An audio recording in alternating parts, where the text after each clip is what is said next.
Good morning. Happy Monday. Here we are again.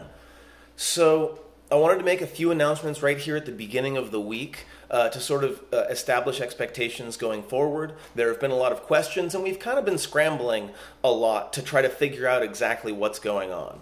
So once again, the best places to get your information, at least about my class, are right here on YouTube and on Google Classroom. And there will be a copy of this announcement right here on Google Classroom as well. So to start with, this week we are going to be diving into trigonometric ratios, sine, cosine, and tangent. And if you want to look those up yourself and see what they are, they're actually a relatively straightforward and very powerful set of concepts that will basically make it so that we have complete mastery over right triangles. Any right triangle that you see, so long as you've got at least one angle and one side, you'll be able to figure out everything else. Which is very important for those of you who plan on going into construction or anything like that, architecture. But it's also really important for other math classes going forward. You will also, there's a lot of new vocabulary when it comes to these these ratios. So you're definitely going to want to look at this stuff a little bit every day instead of trying to do it all in one block. Vocabulary is much easier to remember if you remind yourself every day. There will be lots of little tiny mini quizzes on Google Classroom testing out your vocabulary knowledge, but mini quizzes will generally be graded on participation. You can expect me to do a video or two every day. Today, I plan on doing a video with some examples of 30, 60, 90 right triangles. Oh, no, wait, I already did that. It's attached on Google Classroom as an attachment. I couldn't put it on YouTube because there were not student faces, but student voices in it, and I can't publish that. But I can put it on Google Classroom, so I did attach that video. So there are 10 examples of special right triangles on there. If you're still confused, let me know. You know how this works. I'm updating the gradebook. I've been making some decisions about how exactly things are going to go, and everything's still kind of up in the air. So you're going to notice that if you miss an assignment, if you miss the due date, I'm not going to list it as a missing assignment, not for the remote learning section of the gradebook. I'm just going to leave those kind of wibbly-wobbly. Those who do it will get a score. Those who don't, I'll leave it blank for now. Please, please, please do not think that that means you shouldn't do the assignments. One of the things that I'm really worried about in the short term is us getting back at some point and me expecting the class to know certain things and a bunch of the class not knowing anything and the class grinding to a screeching halt. That is one thing in the short term that I'm really kind of worried about. And so I'm going to do everything I can to not let that happen. So I'm going to be posting videos every day. And I think the big thing that I want to put out there is that I know that this situation is not ideal, right? I know that this isn't... Sorry, that's my heater. I know that videos and Zoom and email is not it's not a substitute for in-person learning.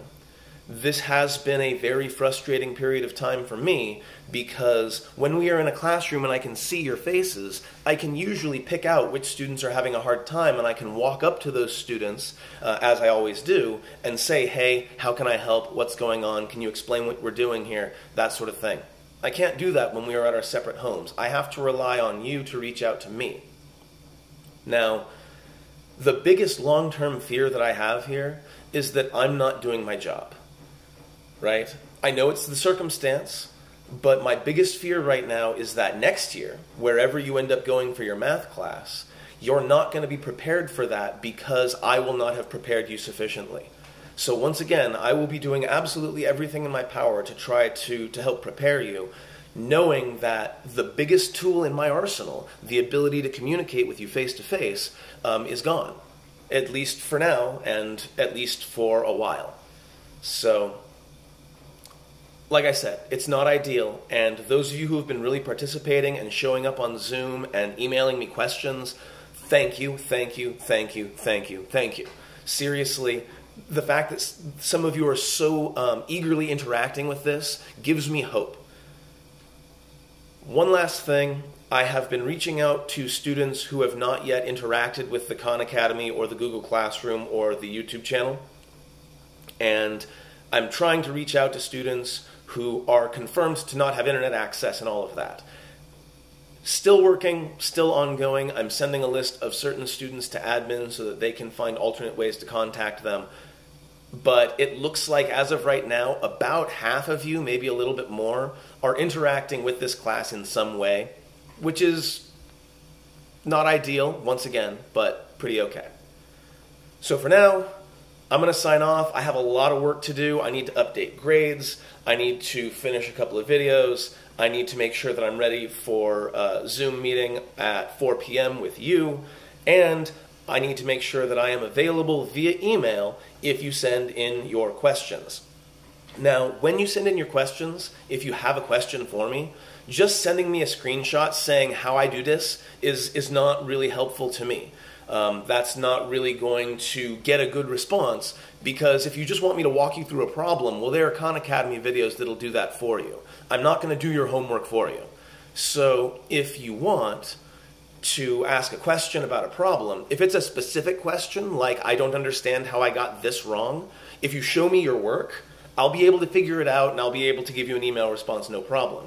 But if you're just sending me a problem with no context whatsoever, my response is going to be, great, do you want to meet on Zoom? I would love to meet like via face chat with students or small groups so that I can explain stuff. But I'm not just gonna copy paste an answer to a homework question and send it to you. You're gonna have to do some work. So emailing me is a great first step, but it's only the first step. It is still your responsibility to learn the stuff. Emailing me is just a way for me to be able to pay attention to you. Speaking of paying attention to you, the last thing, and I think this is like the third time I've said it's the last thing. Students who are responding to email or Google Classroom but are struggling on the Khan Academy, you can expect me to start sending you emails in small batches, maybe 2 or 3 at a time, inviting you to personalized office hours. Okay? I want to be able to walk up to your table, essentially, and sit down with you and look at the work and see if I can help you out. And since I can't do that in reality, I have to do it on video and via email. So once again, very important, please make sure you are checking your school email regularly. That's the number one way that the school is going to communicate with you. And if I'm going to send you an email on Zoom, or if I'm going to send you an invite on Zoom, that's where I'm going to do it. Whew, so this has been a really long announcement video. Thank you for those of you who stuck through it. I really hope you're all being safe. I really hope you're all being happy and healthy and practicing good social distancing. And I hope you're also taking care of that mental health. Make sure you're doing things that engage your mind. Make sure you're reaching out to people. This time of crisis can be very depressing and very isolating. We can all feel very alone. We're not alone. You're not alone. I'm not alone. We have friends. We have people around us. You have me. If you want to talk, let's talk. All right? Here's to week 2. All right? We got this.